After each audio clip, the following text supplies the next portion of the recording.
प्रसन्न कुमार बारिक। सर कौन कहे आज जो ओडिशा सचिवालय सचिवालय स्वल्प वेतन कर्मचारी समवाय समिति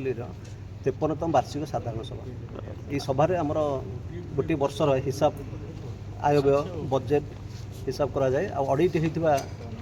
22-23 ऑडिट सरी ऑडिट लाभांश आम डिक्लेयर कराला समस्त दिज्व लोन उपर इंटरेस्ट कम 1% से आसंता वर्ष ठार लागू हम सभ्य मैंने बहुत आसी से लेट होगला अतिथि मान आसपा अतिथि अतिथि डका आमर चीफ गेस्ट थे Gayatri Pattnaik additional secretary cooperation department आमर ARCS भुवनेश्वर सिटी सर्कल आसते आमर ऑडिटर असिस्टेंट AGCS आसते खोर्धा डिविजन खोर्धार सहित ऑडिटर आसते सीमांचल त्रिपाठी सार आमर डका होता आमर ओडिशा राज्य समवाय बैंक अशोकनगर बैंक मैनेजर से आसते तो पढ़े सरकार किसी दाबी उपस्थापन करेंगे ना नहीं ये सरकार किसी दाबी ना जेहेतु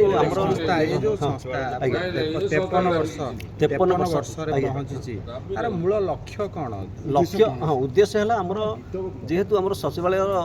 क्लास 4 कर्मचारी तांकर ये समवाय समिति तेणु से मैंने मेम्बर अच्छा से लोन नहीं पारे आ मेम्बर मैंने उपकृत यहाँ मुख्य लक्ष्य मेम्बर मान उपकृत सर देखिए दिन दिन मेम्बर संख्या कमी जाए जो मैंने नुआ जॉइनिंग कर मेम्बर होती जॉइनिंग है आमर मेम्बर हो सारे 20-25 जन हो सारे आउ डिपार्टमेंट सब होती जोड़ा मेम्बर नहीं आऊँ आज पंचायत राज डिपार्टमेंट 2 जन मेम्बर आसते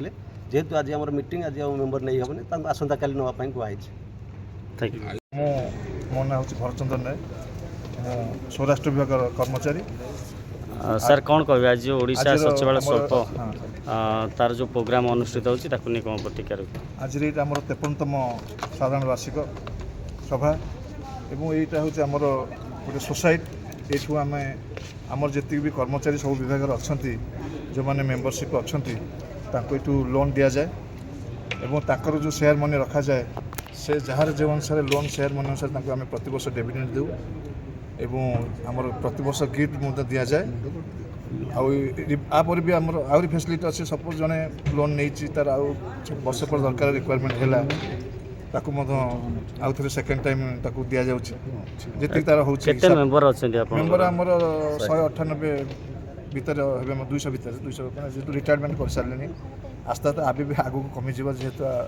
प्रत वर्ष समस्त अवसर नहीं आईटा हूँ आमर बर्तमान खोर्धार नंबर 1 अच्छी सबू ऑडिट एवं प्रॉफिट रे सब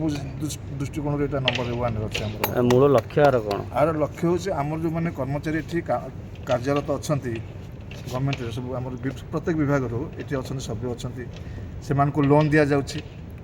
एवं से लोन आमर जहाँ डिविडेंड दिखाई शेयर मनी रखा 10% शेयर मनी अच्छी रखू जहाँ जहाँ लोन कैपेसिटी बर्तमान 8 लाख थी एवं 8 लाख 10 लाख कराई से अनुसार 10% जहाँ शेयर मनी आम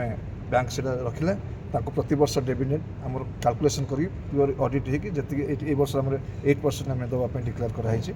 प्रति वर्ष गिफ्ट दि जाऊँगी।